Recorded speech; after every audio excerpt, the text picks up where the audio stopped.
Salud. Adelante.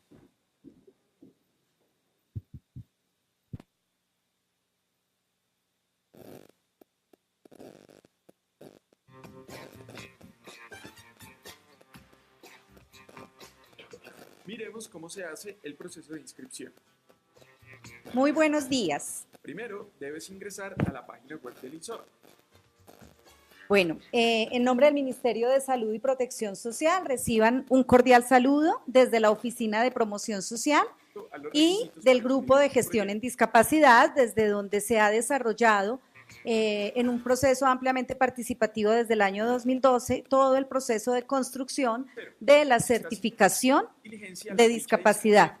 Proceso que en 2016, a partir de una serie de conversatorios con los diferentes actores de interés y con la institucionalidad nacional, desarrolla unos ajustes orientados a que dicha certificación se articule con el registro para la localización y caracterización de personas con discapacidad, que ha sido el registro que se constituye en la fuente de información oficial para el país en materia de discapacidad.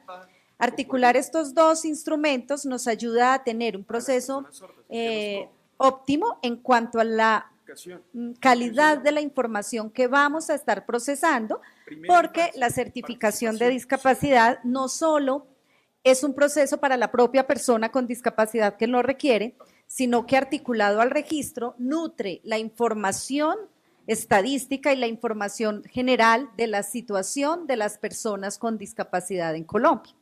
Ese ejercicio, entonces, se termina materializando en la expedición de la resolución 583 de 2018, por la cual se implementa la certificación de discapacidad y el registro para la localización y caracterización de las personas con discapacidad.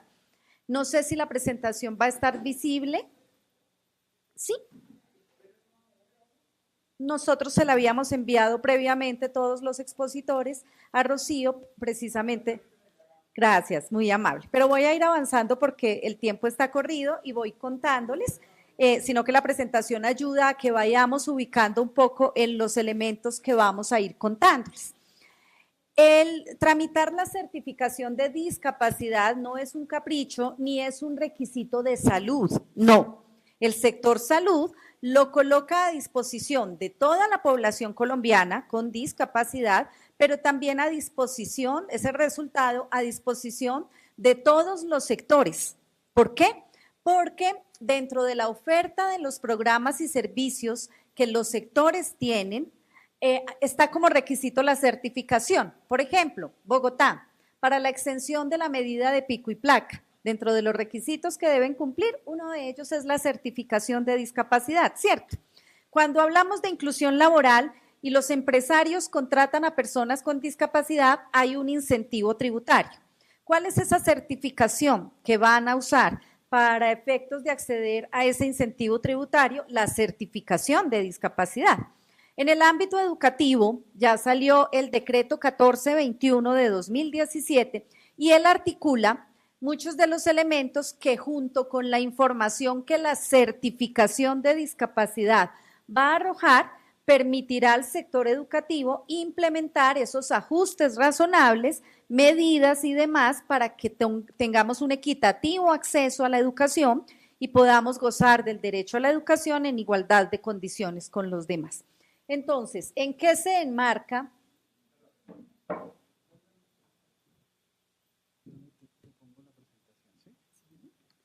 Anímate. Vamos a hacer una pausa mientras ajustamos la presentación. Qué interesante. ¿Qué videos son? Son los videos del Banco de Experiencias del INSOR. ¿No los has visto? No, no los he visto. ¿Pero qué son los bancos de experiencias? Es un espacio que está impulsando el INSOR para registrar y divulgar proyectos que se están ejecutando encaminados a mejorar la calidad de vida de las personas sordas.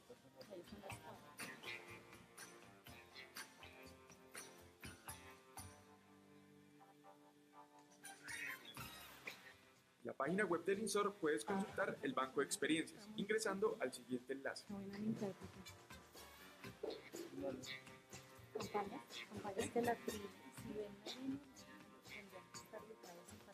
Oh, qué interesante. Y si tengo una experiencia Esa que es. estamos trabajando con mi organización y quiero que sea divulgada en el banco de experiencias, ¿cómo hago? Pues precisamente en este momento está abierta una convocatoria de inscripción para seleccionar los proyectos que se divulgarán en el Banco de Experiencias en 2018.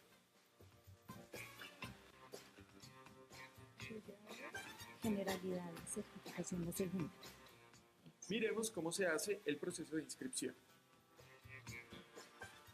Primero, debes ingresar a la página web del INSOR. Si la puedes pasando acá normal. Segundo, en el rotador de noticias encontrarás más información respecto a los requisitos para inscribir tu proyecto en el Banco de Experiencias.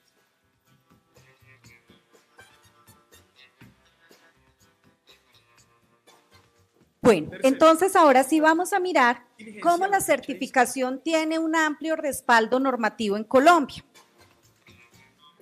En primer lugar, la Ley 1346 de 2009 es la ley por la cual nosotros como Estado incorporamos la Convención de Naciones Unidas sobre los derechos de las personas con discapacidad a nuestro país. Esta invitación ¿Sí? también es para Y ti. esa convención define personas con discapacidad. Las define como aquellas personas que tengan deficiencias físicas, mentales, intelectuales o sensoriales a largo plazo que al interactuar con diversas barreras puedan impedir su participación plena y efectiva en la sociedad en igualdad de condiciones con las demás. Este concepto va a ser muy importante porque justo es el concepto que recoge la certificación, ¿de acuerdo? Además, esa misma ley en el artículo 31 nos habla de la recopilación de información estadística adecuada que permita la formulación y aplicación de políticas. Yo les decía que toda esa información también nos va a dar unos datos muy importantes para conocer la situación real de las personas con discapacidad. Asimismo, el artículo 26 de esa ley, que es el artículo 26 de la Convención, nos dice que los procesos de rehabilitación integral deben estar basados en una evaluación multidisciplinar de las necesidades y capacidades. ¿Por qué hago énfasis en este artículo? Porque la certificación implica una valoración multidisciplinar, es decir, vamos a tener interacción con varios profesionales. Por su parte, la Ley Estatutaria 1618 de 2013 nos dice, en los artículos 5, numeral 5 y 13, así como en el artículo 10º, numeral 1, literal E, que es deber del Estado y de las entidades territoriales promover, actualizar y fortalecer el registro para la localización y caracterización de las personas con discapacidad. Esa misma ley en su artículo 5, numeral 12, dice que la puntuación de la clasificación socioeconómica de las familias que donde existan miembros con alguna discapacidad debe estar acorde con el resultado de la certificación de discapacidad. Ya esa ley invoca la certificación. ¿Para qué? Para que todo ese proceso de SISBEN, es decir, la clasificación socioeconómica del sistema de beneficiarios de programas sociales del Estado, debe tener en cuenta en los criterios de priorización de la población la certificación de discapacidad. Y en el artículo 9º, numeral 7, vuelve a hablarnos del derecho a la habilitación y rehabilitación como lo hacía la ley anterior y nos habla de la implementación de programas y servicios de detección y atención integral temprana de la discapacidad. Si nuestra población infantil y especialmente en primera infancia logra ser identificada y atendida a tiempo y certificada dicha condición, vamos a tener muchas ganancias a lo largo de la vida porque la intervención va a empezar a muy temprana edad, ¿cierto? Ahora, el decreto 1507 de 2014, en el artículo 2, este es el decreto por el cual se adopta el manual de pérdida de capacidad laboral y ocupacional. De él le van a hablar más ampliamente mis compañeros, pero ¿por qué lo cito? Porque en el artículo 2, en el ámbito de aplicación, precisamente explica que no se va a aplicar para certificar discapacidad el manual de pérdida de capacidad laboral y ocupacional. que el certificado de discapacidad va a ser expedido por las entidades promotoras de salud, las EPS, ¿sí? Para acceder a los beneficios que otorgan las cajas de compensación familiar, el Fondo de Solidaridad Pensional, así como todos los beneficios que estén incluidos en las leyes 361 del 97, la 1429 de 2010. Aquí también traemos la 1618, porque está también contenidos en aquellos beneficios que las demás normas determinen donde se hable de la necesidad de una certificación de discapacidad. Por su parte, la ley 1438 de 2011, que es la ley del año que empezó a reformar elementos del Sistema General de Seguridad Social en Salud, dice que el Ministerio de Salud y Protección Social va a articular el manejo y va a ser el responsable de la administración de la información a través del CISPRO. Esa palabra, esa sigla CISPRO significa Sistema de Información de la Protección Social. Allí hay una cantidad de bases de datos, es como si fuera una gran bodega donde muchas bases de datos conversan entre sí y eso nos permite conocer y multiplicar esa información que tenemos de cada persona. Y de ahí que todas las entidades que hacen parte del sistema de salud y actores relacionados deben reportar la información a este sistema. La ley estatutaria 1751 de 2015 es la que conocemos como Ley Estatutaria de Salud. Y en el artículo 11 dice que las personas con discapacidad, entre otras poblaciones, gozarán de especial protección por parte del Estado, que su atención en salud no debe estar limitada por ningún tipo de restricción, ni administrativa, ni económica, que las instituciones del sector salud deben definir procesos de atención intersectoriales y, ojo con esto, interdisciplinarios, ¿sí? Que garanticen esa mejor atención en salud. Colombia tiene una política pública nacional de discapacidad e inclusión social. La construimos desde el Sistema Nacional de Discapacidad con la participación de representantes de las organizaciones de personas con discapacidad, de la academia, representantes de indígenas con discapacidad, de población afro con discapacidad, de mujeres, ¿sí? De población LGTB, de todos los actores sociales y con participación de todas las instancias del sistema. Esa política se adoptó a través del COMPES Social 166 de 2013 para un periodo 2013-2022. Ese es el periodo de nuestra política pública. Y dentro de esa política quedaron como acciones importantes ampliar la cobertura del registro. Sabemos que todavía faltan muchas personas por registrarse, ¿cierto? Promover la actualización y el uso de esa información que se deriva del registro y garantizar dentro del plan de beneficios en salud la certificación de discapacidad. Colombia hace parte del Organismo Andino de Salud. Ese Organismo Andino de Salud reúne a 6 ministros de salud de los países son Colombia, Venezuela, Perú, Ecuador, Bolivia y Chile.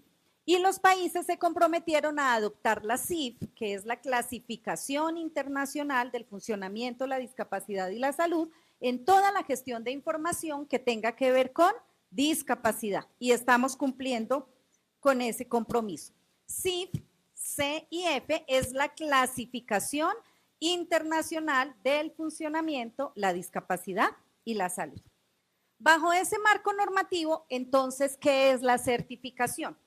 Ojo, vamos a definir certificación, certificado y registro de discapacidad. La certificación es el procedimiento de valoración multidisciplinaria simultánea. Ojo con esto, cuando a ustedes les den la cita en la red prestadora de salud para la valoración por el equipo, no es que van a pasar de consultorio en consultorio, que va con el médico y luego va con el psicólogo y luego va con el fonoaudiólogo, por ejemplo. No, todos esos profesionales van a estar reunidos interactuando con la persona, van a estar en simultánea. No es para que los pasen de consultorio en consultorio, ¿de acuerdo? Entonces, esa valoración multidisciplinaria simultánea, fundamentada en la CIF, la clasificación, permite identificar, recuerdan que vimos el concepto, las deficiencias corporales, que incluyen las psicológicas, las limitaciones en la actividad y las restricciones en la participación. Recuerden ese concepto de restricción y de la interacción de la persona que presenta una deficiencia con todas las barreras que el entorno le propone. Ese es el concepto, ¿sí? Y el resultado de esa valoración se va a consignar en el registro, ¿listo? En el registro de discapacidad. ¿Qué es entonces el certificado? Después de que se desarrolla esa valoración multidisciplinaria, se expide un documento personal e intransferible. Si el documento y la valoración fue para Pepito Pérez, pues ese documento solo es de Pepito Pérez, no le sirve a otra persona porque la valoración es de acuerdo a esas condiciones y a la situación y al contexto en que vive Pepito Pérez, ¿sí? Y ese documento se entrega inmediatamente después de que termina la consulta por la valoración interdisciplinaria. O sea, ustedes no tienen que volver otros días después. El mismo día que tienen la valoración, el mismo día les entregan su certificado. ¿Quién lo expide? Ustedes lo deben solicitar a través de la EPS en la que ustedes hoy en el sistema de salud están afiliados. Ellos les van a dar primero, ¿cómo se pide? A través de una consulta normal por médico general, quien revisa todos los elementos y los remite a una valoración interdisciplinaria, y en esa valoración, que se dará días después, es donde van a realizar una entrevista con esos profesionales, y a partir de esa entrevista se definirá la valoración y se emitirá el certificado de discapacidad. Y esa información que se captura allí incluye también información sobre dónde vive, con quién vive, si trabaja, si estudia, si participa en movimientos u organizaciones sociales, dónde tiene las principales barreras. ¿Sí ven? Que no se enmarca solo en un ámbito de consultorio, sino que retoma la historia de vida de la propia persona. El registro es entonces el sistema en el cual se registra la información contenida en ese certificado, y a partir de ahí se obtiene entonces toda la información de localización, caracterización y puntuación de la certificación para que ya pueda cargarse en esa plataforma que se aloja en el sistema de información de la protección social. ¿En qué nos fundamentamos entonces? Lo vamos a mirar aquí. Hay una condición de salud siempre presente. Todos tenemos un diagnóstico, cualquier ser humano parte de una condición de salud. Esto no es exclusivo y único de una persona con discapacidad. Todas las personas tenemos una condición de salud, alguna afectada, otra sin afectación. Y ese diagnóstico sustentado en una clasificación nos da el origen de esa condición de salud, pero además nos determina un perfil de funcionamiento. ¿Qué es lo que encontramos en esa valoración al desarrollar el perfil de funcionamiento? ¿Cuál es la deficiencia en una estructura o función corporal? ¿Qué parte de esa persona es la que se ve afectada? ¿Sí?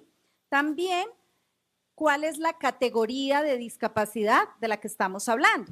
Hoy estaríamos aquí hablando de discapacidad auditiva, ¿cierto? Bueno, actividades. ¿Cuáles son las principales limitaciones en la actividad que presenta esa persona a partir de esos elementos que ya identificamos? Pero también, esto es sumamente importante, ¿cuáles son las restricciones en la participación? ¿En qué espacios se encuentran barreras y restricciones que imposibiliten la participación? Pero además, uniendo esas limitaciones en las actividades y restricciones en la participación, podemos obtener un nivel de dificultad en el desempeño, es decir, qué tanto esas barreras y esas limitaciones están afectando el desarrollo de mis actividades cotidianas. Recuerdan que la persona vive en un espacio, en un contexto, entonces nosotros en esta valoración También debemos tener en cuenta los factores ambientales, dónde vive, con quién vive, cómo es el entorno donde se desenvuelve, ¿sí? ¿Cuáles son las actividades que realiza? Estudia, trabaja, ¿sí? Necesita el apoyo de otras personas para el desarrollo de sus actividades. ¿Qué tipo de apoyos requiere? ¿Sí? Y también unos factores personales, que estos son muy propios de cada persona, el sexo, ¿sí? La identidad sexual, la pertenencia étnica, la edad, todos esos elementos son obtenidos en este proceso. ¿Quiénes entonces son los responsables de aplicarlo?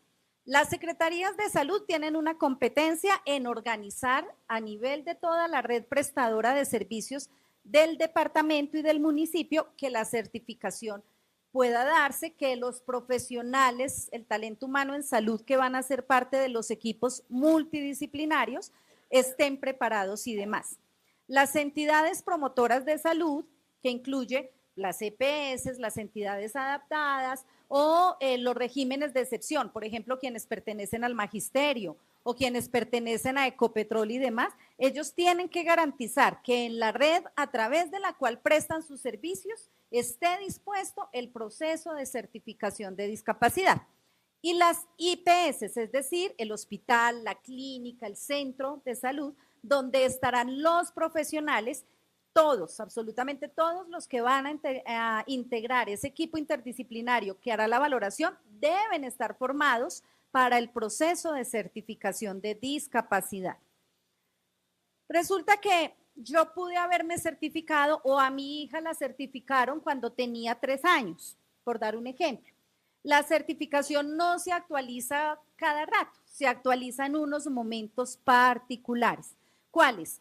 Primero, al cumplir 6 años de edad la persona. ¿Por qué? Porque en los primeros 6 años de vida todo sucede muy rápido, ¿cierto? Está todo el proceso de formación.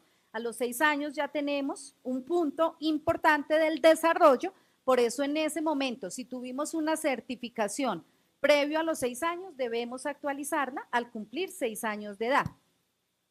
Segundo, ¿cuándo se vuelve a actualizar o cuándo se actualiza? Al cumplir 18 años de edad. No por la cédula, porque ya hay un sistema único de identificación personal. Digamos que los jóvenes que están hoy acá saben que el número que tuvieron en el registro civil es el mismo número de la tarjeta de identidad y será el mismo número de la cédula. Pero nosotros, que somos más viejitos, sí nos cambiaban los números. Al cumplir los 18 años hay un cambio de roles. Ya dejó de ser el estudiante en ámbito de primaria y bachillerato, entra o al ámbito laboral o entra al ámbito educativo, desarrolla otros tipos de acciones, contrae matrimonio, en fin, cambian muchos elementos en el rol ocupacional que ha tenido la persona, razón por la cual se actualiza el certificado. Y el tercer criterio para decir que hay que actualizar la certificación, cuando a criterio del profesional tratante exista una evolución positiva o negativa de esa condición que me originó el hecho de que yo contara con la certificación. Hay un periodo de transitoriedad. ¿Qué quiere decir este periodo de transitoriedad? El tiempo que nos estamos tomando para que en el país todo empiece a funcionar de acuerdo a esta resolución. Tenemos plazo hasta el 1 de febrero de 2019 para que todo el país ya la pueda estar implementando sin ninguna barrera. ¿Esto qué implica? Que tengamos que estar formando el talento humano en salud, que tengamos que organizar la red prestadora de servicios, que estemos desarrollando los cursos y estructurando otras formas y estrategias de formación del talento humano, que tengamos tiempo de compartir con la sociedad en qué consiste, cómo se hace y demás. Hay personas que tienen certificados antiguos expedidos o porque tenían uno de la Junta de hace tiempo, que si bien hoy ya no aplicaría como para certificar discapacidad, va a estar válido hasta el 1 de febrero. ¿Por qué lo tenían? Porque no teníamos otro instrumento para hacerlo, ¿sí?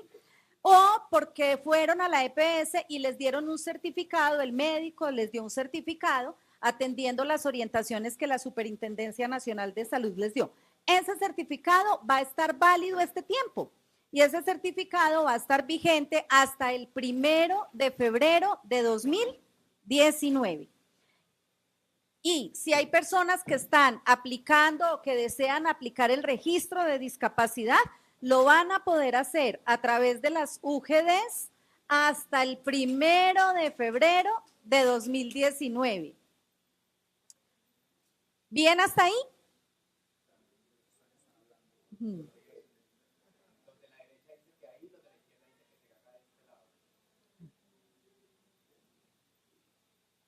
Bueno, ¿cómo se desarrolla entonces la certificación? Yo estoy también contando el tiempo, entonces hice un esguince con el tiempo que tardó acomodar la presentación, ¿de acuerdo? Entonces me les robo esos 3 minutos para poder dar la información como estaba prevista.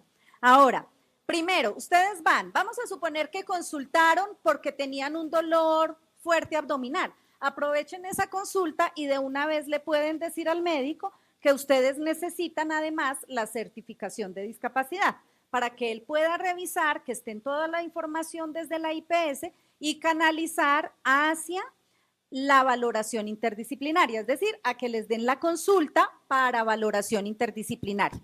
Recuerden, y especialmente a quienes nos acompañan por streaming, estamos en proceso de formación de profesionales, entonces no vamos a tener todavía en todos los municipios del país ya el proceso listo, porque estamos haciéndolo para lograr que a 1 de febrero de 2019 ya todo el país sí lo tenga. Pero ya hay algunas instituciones prestadoras de servicios de salud que ya tienen equipos formados. Bogotá ya tiene una parte de equipos, les falta otra. Cundinamarca se va a formar pronto, Boyacá se formó hace un par de semanas, en fin, así vamos en el desarrollo. El médico también va a determinar que para cuando se asigne la cita se cuente con los ajustes razonables. Como ustedes van a interactuar con el equipo multidisciplinario, pues allí van a necesitar el apoyo del intérprete y que él esté allí disponible para poder interactuar con ese equipo interdisciplinario, que el equipo interdisciplinario pueda interlocutar con ustedes. Después de que los remite al equipo multidisciplinario, ese equipo, ¿quién lo conforma? Va a estar conformado por, siempre va a estar el médico, va a estar van a estar por lo menos 2 de los siguientes profesionales, por lo menos, o fisioterapia, o terapia ocupacional, o fonoaudiología, psicología, enfermería o trabajo social. El equipo, para que la certificación sea válida, mínimo deben estar 3 profesionales distintos y al tiempo. O sea, el médico podrá estar, por ejemplo, con la psicóloga y con el fonoaudiólogo. Y ellos 3 ya. Si quieren tener 5, pueden hacerlo. Y siempre será un equipo impar. O sea, si van 4, va a ser difícil. Deben ser 3, 5, hasta 7. Pero mínimo deben ser ¿cuántos? 3. Muy bien. ¿Sí? Ahora, ¿cuáles son las condiciones o los criterios para determinar entonces que la persona sí se acredita o se certifica como persona con discapacidad? Que haya al menos una deficiencia en una estructura o función corporal. Ya hay una función o una estructura que tiene una deficiencia. Y que haya al menos una limitación en la actividad o restricción en la participación. ¿Esto qué quiere decir? Que por el solo hecho de que yo tenga un diagnóstico, ¿me van a decir que tengo discapacidad? No. Es la interacción entre esa deficiencia que se presenta y las limitaciones y restricciones. Por eso es que el segundo círculo nos dice que también debe cumplir con esa condición. Si se cumplen esas 2 condiciones, que son las que me dan el perfil de funcionamiento de la persona que se va a certificar, yo puedo emitir el certificado de discapacidad. ¿Se debe incluir en la certificación toda la información? No, el certificado sale con una versión resumida y la versión resumida me va a incluir la categoría de discapacidad, si es física, si es visual, si es auditiva, si es intelectual, el nivel de dificultad en el desempeño. Ese nivel de dificultad es en qué dominios, es decir, si en el autocuidado es donde yo tengo más dificultades, o si es en la comunicación, o si es en la movilidad, en qué tengo mayor dificultad, y un perfil de funcionamiento. Aquí están esas categorías de discapacidad, que es donde agrupamos todo el contexto de la discapacidad, ¿sí? Entonces hay varios que se clasifican en física, otros auditiva, otros visual, sordo-ceguera, intelectual, psicosocial o múltiple. Esas son las 7 categorías para el Estado colombiano. Entonces, el grado, claro. Ahora, si tenemos en cuenta el grado de dificultad que experimenta una persona al realizar diferentes actividades e involucrarse en un acto vital, el hecho de que hoy viniéramos aquí es un acto vital. El hecho de que yo pueda llegar hasta acá porque tomo el transporte, porque el transporte me facilita llegar hasta mi trabajo, eso es un acto vital, para que lo entendamos en qué es eso que hacemos en el día a día. Entonces, yo voy a revisar el nivel de desempeño y voy a tener una puntuación general, pero también una puntuación por 6 dominios. ¿Cuáles son esos dominios? Si tengo dificultad en lo cognitivo o si tengo dificultad en la movilidad o en el cuidado personal o en el establecer relaciones o en el desarrollo de mis actividades cotidianas o en la participación. Si ven que sale desde el ámbito de lo social y el ámbito de la esfera de la participación, y allí es donde yo analizo e identifico cuál es mi dificultad en el desempeño. Si se trata de una persona menor de 6 años, no hay puntuación. ¿Por qué? Porque está en una etapa de desarrollo. Cuando ustedes reciban el certificado de discapacidad, van a recibir, inicialmente lo van a recibir en papel, pero después esto va a estar en la plataforma y desde allí es donde los diferentes actores institucionales lo vamos a poder consultar, para que ustedes no tengan que andar de entidad en entidad cargando el documento. ¿Por qué? Porque la entidad es la que es responsable de consultarlo. ¿Qué tiene? Los datos personales, la categoría de discapacidad, ese nivel de dificultad en el desempeño puntuado, me dice cuál es el perfil de funcionamiento, es decir, cuáles son las deficiencias en estructuras y funciones, cuáles son las limitaciones en la actividad, cuáles son esas restricciones en la participación, y debe estar firmado por el equipo interdisciplinario. ¿Listo? Todos los del equipo deben firmar, pero también lo debe firmar la persona que es certificada, la persona que lo ha solicitado, quien además va a manifestar si está de acuerdo o no. Vamos a pensar que la persona no quedó de acuerdo. Tiene derecho a una segunda opinión. Si no quedó de acuerdo con esta primera valoración, tiene derecho a una segunda con un equipo interdisciplinario diferente al que le realizó la primera valoración. ¿Listo? Muy bien. Todos esos elementos van a estar incluidos en esa certificación y esta certificación no va a ser usada ni para el ámbito de riesgos laborales, y ya Campo Elías y Diana con esto les introduzco, no va a estar usada en ese ámbito, ni para calificar la pérdida de capacidad laboral. Una vez el doctor Campo Elías y la doctora Diana hagan la intervención, vamos a retomar para ver cómo diferenciamos entonces el certificado de discapacidad del certificado de pérdida de capacidad laboral y ocupacional. Muchas gracias.